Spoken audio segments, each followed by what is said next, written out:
영성이 여성에게 말하다. 오늘은 소통에 대해서 이야기하고자 합니다.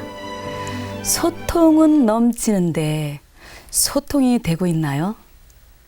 오늘날 소통은 범람하지만 소통이 불통이 되고 그 불통이 고통이 되는 경우가 많은 것 같습니다. 소통이라는 말이 무슨 뜻일까요? 소통. 막히지 않고 잘 통한다. 아니면 뜻이 서로 통하여 오해가 없다라는 뜻인데요. 뜻이 서로 잘 통해서 오해가 없다. 이러한 소통이라는 것은 결국 완덕에 이른 사람을 말하기도 합니다. 삶을 통달한 사람이기도 하죠. 사실 소통하는데 오해가 없다라는 것은 대단한 경지에 이르지 않고서야 가능하기 어렵죠.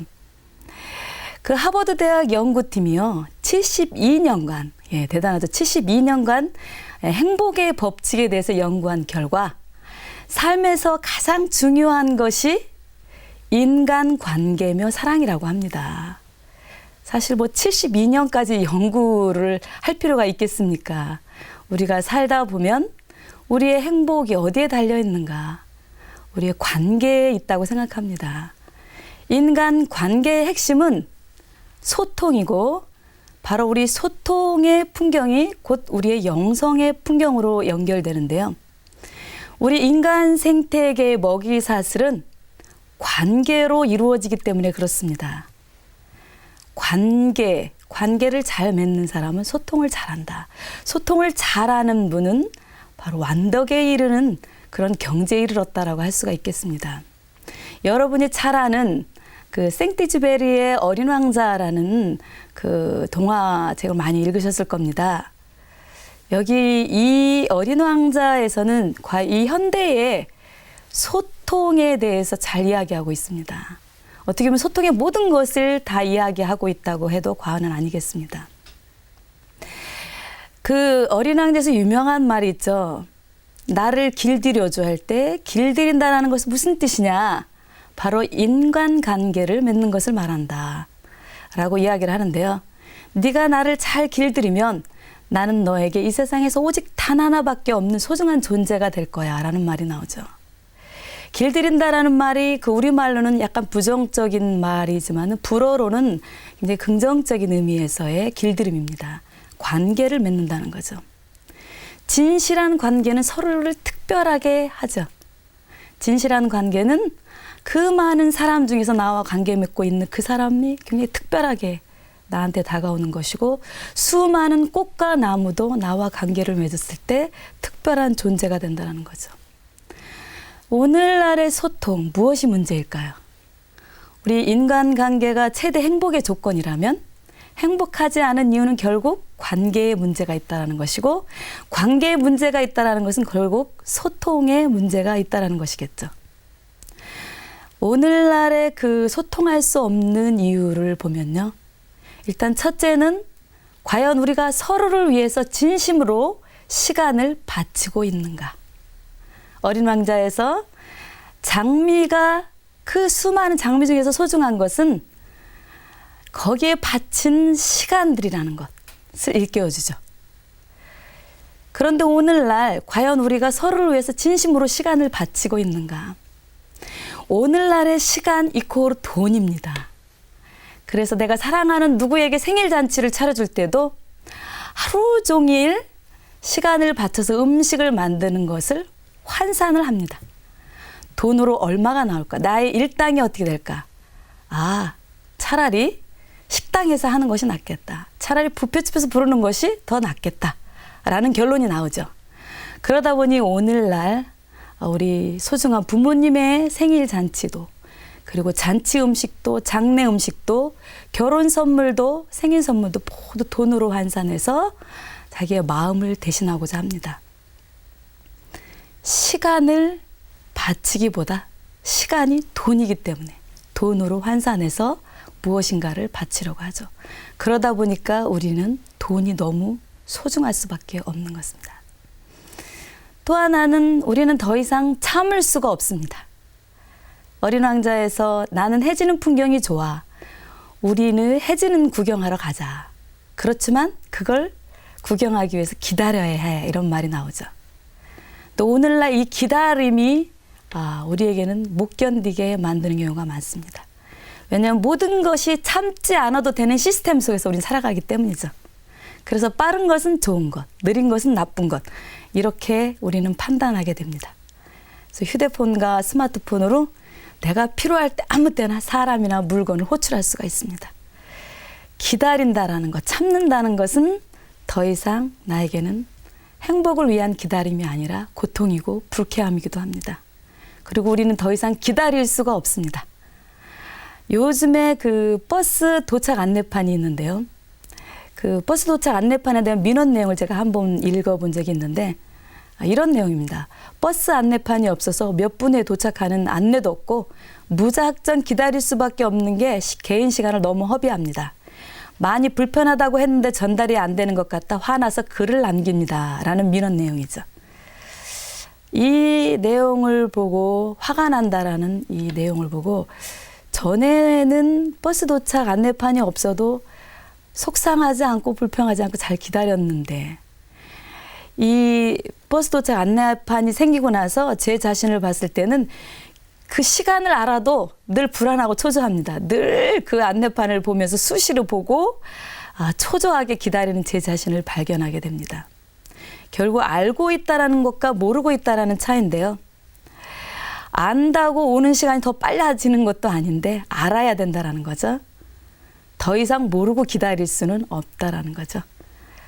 아마도 우리는 그 해지는 시간이 그리워도 아마 해지는 그 광경을 기다리기보다는 해질 때 디지털 시계로 딱 맞춰서 그 시간에 나가려고 하지는 않은지 모르겠습니다. 그리고 우리는 더 이상 책임지는 것을 어려워합니다. 우리가 길들인 것에 대한 책임을 이야기하는데요. 힘들고 어려울 때 함께 고생을 하고 동고동락을 해온 그 아내와 남편, 부부 간의 그 관계는 그 서로의 상대가 유일할 수밖에 없는 것, 서로의 상대가 특별할 수밖에 없는 것은 서로 힘들고 고통스러운 시간들을 함께 해왔다라는 거죠. 왜냐하면 그러기 때문에 우리는 서로에게 책임이 있다라는 거죠. 그런데 오늘날 우리는 이런 사랑도 마치도 상점에서 사려고 하는 이렇게 맞춤형 애인을 찾는 그런 경향도 없지 않아 있습니다. 조건에 집착하는 거죠. 나의 애인의 조건은 이런 거, 이런 거, 이런 거. 다 갖춰준 상품을 상점에서 사는 것 같이 사람도 그런 갖춰준 사람을 찾으려고 합니다. 사실 남녀의 그 연애하는 과정에서 서로 오해하고 고통하고 웃고 우는 그런 여러한 과정, 숱한 사건 안에서 서로 길들여지고 관계를 맺으면서 서로가 완벽해서가 아니라 그 사람은 나한테 특별한 이유는 그만큼 우리는 서로 관계를 맺으면서 고통해왔다는 것, 그 자체만으로도 우리는 서로에게 책임감이 있다라는 거죠. 그래서 우리는 중요한 것은 눈에 보이지 않는다라는 것을 깨닫지 못합니다. 사막이 아름다운 이유는 우물이 어딘가에 숨어 있기 때문이라고 하죠. 어린 왕자에서. 그런데 우리는 숨어 있는 것 그 자체를 견디지를 못합니다. 그래서 이렇게 사막이 아름다운 건 우물이 이렇게 딱 보여야지 아름답게 느껴지기도 합니다. 그래서 아름답게 하는 것은 눈에 보이지 않는다라는 것. 아내와 남편의 사랑은 완벽하기 때문에가 아니라 서로 남들이 보지 못하는 아내만이 볼 수 있는 남편의 소중함, 남편만이 볼 수 있는 아내의 소중함, 그 무엇인가가 있기 때문에 사랑하는 거죠. 그 무엇인가가 있기 때문에 아름다운 거죠. 그래서 소통을 잘한다라는 것은 보이지 않는 그 무엇을 찾는 그런 과정 안에서 가능하다라는 겁니다. 오늘날 이렇게 우리가 소통하기 어렵게 하는 그 소통 풍경의 중심에는 휴대폰이 있습니다. 휴대폰이 여러분들이 그냥 사용하는 도구로 생각할지 모르지만 그 휴대폰이 우리의 소통의 환경을 다르게 만든다는 거죠. 특히 남성들은 휴대폰을 도구로 인지하는 반면에 여성들은 휴대폰을 굉장히 정서적으로 의존하는 자기 분신처럼 생각하는 경향이 높다고 전문가들은 말합니다. 우리 현대 여성들에게 있어서 소통의 연금술이 바로 휴대폰인 거죠. 이런 장면을 흔히 목격했을 겁니다. 둘이 열심히 어떤 레스토랑이나 어떤 카페에서 둘이 열심히 이야기를 하는데 베란간에 전화벨이 딱 울립니다. 그러면 그 사람이 전화를 받고 앞에 있는 사람에게 몰입하다가 어느 순간에 딱 바뀌어서 전화에 몰입하게 됩니다.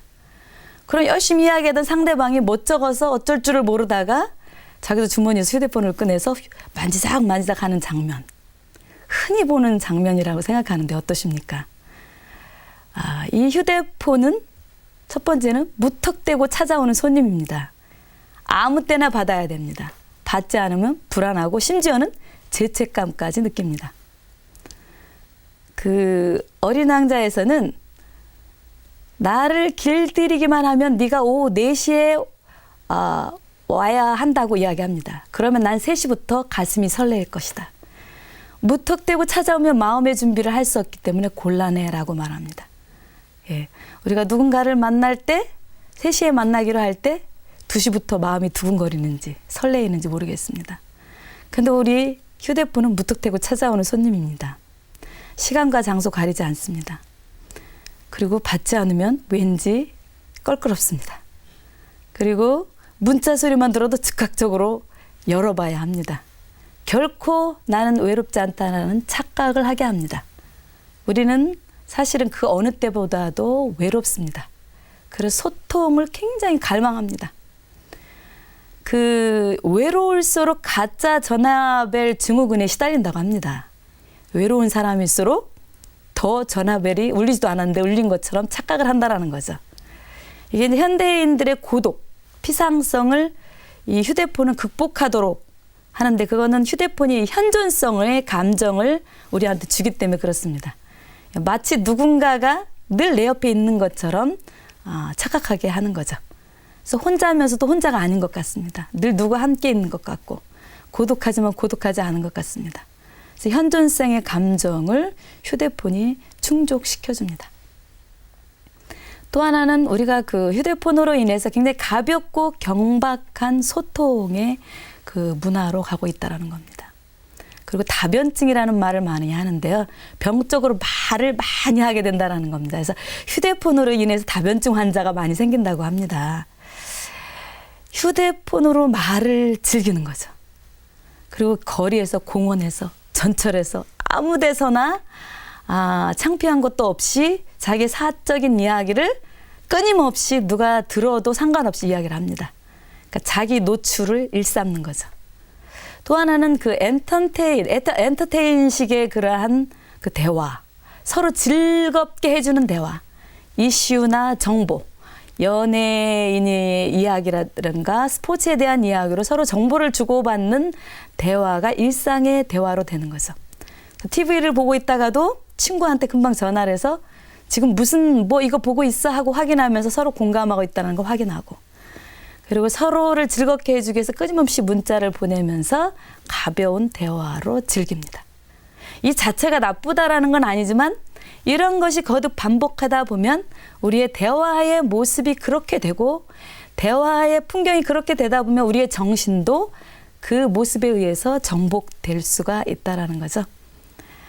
마주 앉아서 상대방과 면대면의 대화를 하는 것은 서로의 감정을 느껴가면서 눈을 맞추고 그 감정과 감정이 이렇게 깊은 내면을 터치해주는 그러한 대화의 그 경험들을 잃어가고 있는 거죠. 그래서 가볍게 스쳐 지나가는 대화에 익숙해지다 보면 깊은 내면을 건드려주는 대화가 왠지 불안하고 익숙하지 않기 때문에 하지 않게 되죠. 그러다 보면 우리가 결국은 우리 대화로 인해서 우리 정신도 내면 깊이 내려간 것에 영적인 깨달음을 이루는 과정에 있어서 문제가 되기도 합니다. 영화를 보고 막 눈물을 흘리는 것과 또 누군가가 진짜 사건 안에서 부둥켜 갖고 우는 것은 아주 다르죠. 영화 보고 한참 울고 나오면 금방 웃을 수 있지만 누군가와 공감하면서 부둥켜 안고 울고 나왔을 때는 그 감정이 굉장히 오래 가잖아요. 마찬가지로 면대면의 대화와 휴대폰으로 하는 대화의 감정은 아주 다르다라는 겁니다. 점차적으로 우리의 그 자아 정체성도 혼란스럽게 됩니다. 그 유명한 보드리아르라는 사람은 이렇게 말합니다. 하나의 브랜드를 사는 것은 제품을 사는 것일 뿐만 아니라 라이프 스타일과 가치를 사는 것이다 라고 이야기합니다. 결국 우리가 휴대폰을 사용하는 것은 도구를 이용하고 대화를 하는 것에 끝나는 것이 아니라 결국 우리의 존재 방식을 드러내는 것이고 결국 우리의 라이프 스타일과 가치를 사는 것이죠. 그렇기 때문에 휴대전화의 대화가 익숙하면 익숙할수록 그런 나의 삶의 스타일로 완성되어 가는 겁니다. 가볍게, 경박하게, 그리고 웃고 그냥 넘기는 그러한 대화에 익숙해져 가는 거죠. 그렇다면 우리가 이런 대화의 다양한 풍경, 정말 소통은 범람하고 있는데 우리의 내면 깊이 서로 내면과 내면과 연결하는 그 아주 그 전율을 느끼게 하는 감동들, 그래서 길게 나의 인생에 있어서 많은 도움이 되는 그러한 대화의 풍경이 점차 소멸되고 있다면 앞으로 우리는 어떻게 될까라는 두려움도 있습니다. 그래서 이러한 소통이 범람한 시대에 우리가 영성에 대해서 생각을 하면서 좀 우리의 대화 방식을 바꾸면 좋겠다는 생각이 듭니다. 일단 우리의 소통의 방식은 곧 영성의 풍경이다라는 인식을 했으면 좋겠습니다. 누구와 어떤 방식으로 어떤 내용으로 소통하느냐가 곧 그 사람의 인격을 말해줍니다. 물론 우리가 소통의 방식을 다양하게 할 수도 있고 휴대폰으로 할 수도 있지만 주로 어떤 방식으로 대체적으로 반복되는 것들을 생각하면 되겠죠.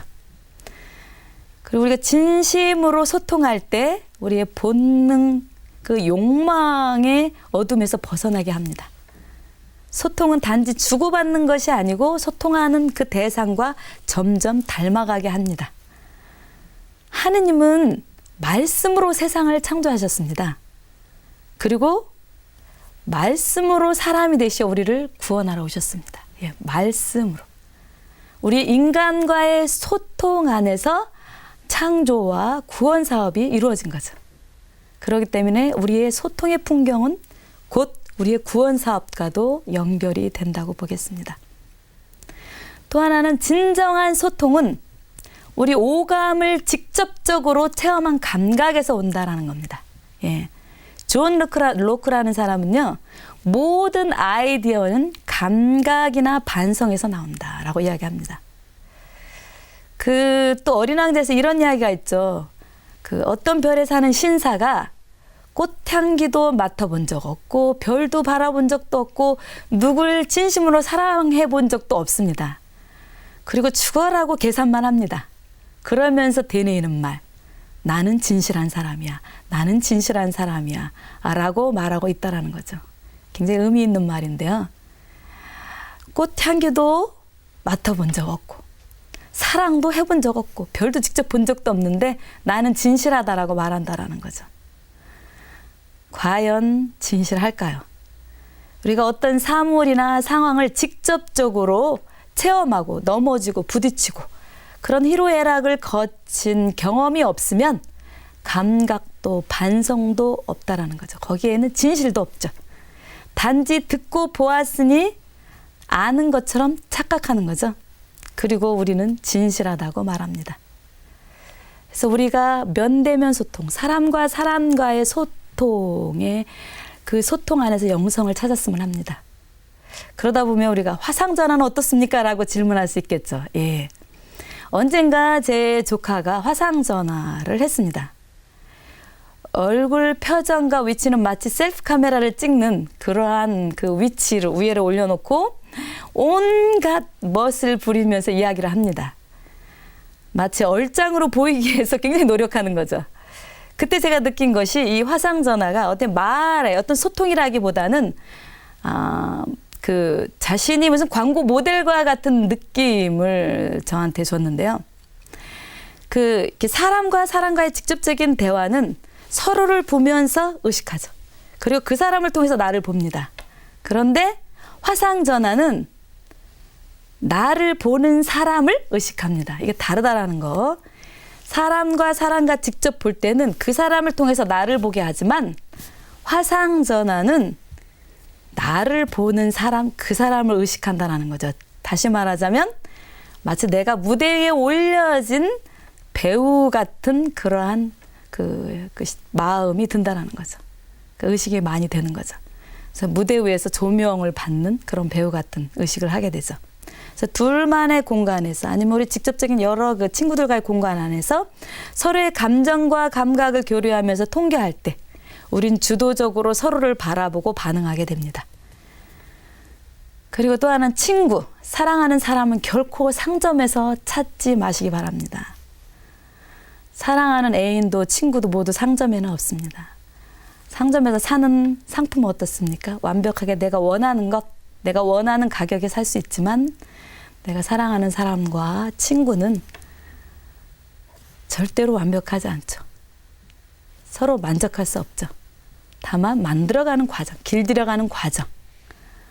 서로의 길들여가는 과정 안에서 그 사람만이 가지고 있는 아무도 볼 수 없지만 나만 발견할 수 있는 그 무엇, 그 마음으로 읽어내는 그 무엇 때문에 그 사람이 소중한 것, 그것을 체험했을 때 진정으로 그 사람과의 관계가 이루어진다는 겁니다. 그 샌프란시스코 살레쇼 성인은 관계적인 덕행에 대해서 이야기를 합니다. 사실은 살레쇼 성인은 관계의 성인이라고 할 수 있습니다. 예, 우정의 성인. Relational Virtues라 그래서 관계적인 덕행에 대해서 많이 이야기를 하는데요. 이분이 관계를 얼마나 중요하게 생각했냐면 이분이 쓴 신신생활 입문에 거의 3편에는 6장에 걸쳐서 관계와 우정에 대해서 이야기를 합니다. 그 정도로 관계 형성이 매우 중요하다고 이야기합니다. 이웃과 관계 맺는 것, 내가 어떻게 관계를 맺느냐가 곧 바로 그 사람의 인품이고 그 사람의 영성이다라고 이야기를 합니다. 자신이 어떤 이야기를 주로 그 사람과 많이 하느냐, 어떠한 서로 교감을 하느냐, 이것이 바로 나의 영성이고 품격이다라고 이야기를 하는 거죠. 결국 제가 이야기하고자 하는 소통의 풍경이 영성의 풍경이다라는 거죠.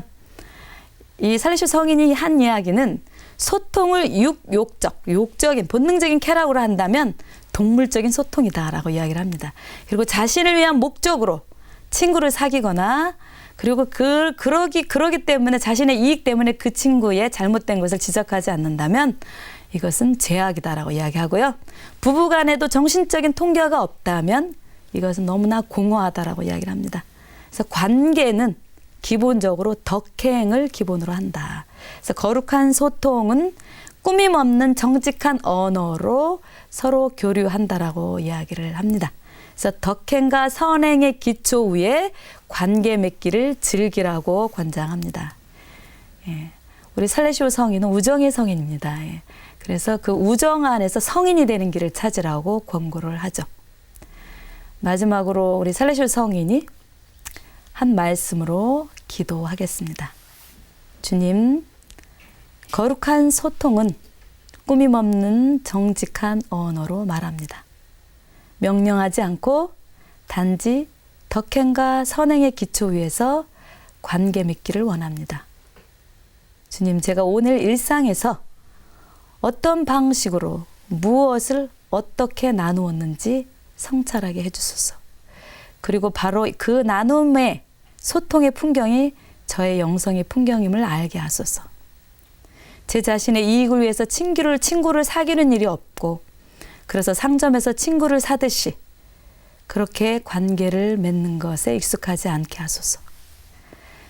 그러한 소통은 어느 순간 소멸하고 어느 순간 저를 홀로 무윤도에 남게 한다라는 것도 알게 해주소서. 그리하여 마음으로 보는 법을 배워 보이지 않는 것을 보게 하고 들리지 않는 것을 듣게 하며 잡히지 않는 것을 잡을 수 있는 초월성에 이르는 영적 감각으로 충만한 소통의 영성을 살아가게 하소서. 아멘.